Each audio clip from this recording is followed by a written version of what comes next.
வரமாட்டேன்னு சொன்னேன். எனக்காக 1 மணி நேரம் வெயிட் பண்ணிருக்க. தயவு செஞ்சு இனிமே என்ன தொந்தரவு பண்ணாதேன்னு சொல்லிட்டு போதான் காத்துட்டு இருந்தேன். கடலை சாப்பிடுறியா?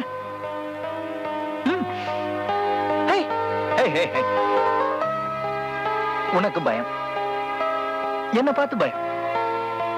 என்னுடைய ஸ்டைல், கிரேஸ், சாம் இதெல்லாம் பார்த்து மயங்கிருவேன்னு பயம் இல்ல? அப்ப இல்லன்னு ப்ரூவ் பண்ண. எப்படி? என் கூட காஃபி சாப்பிட.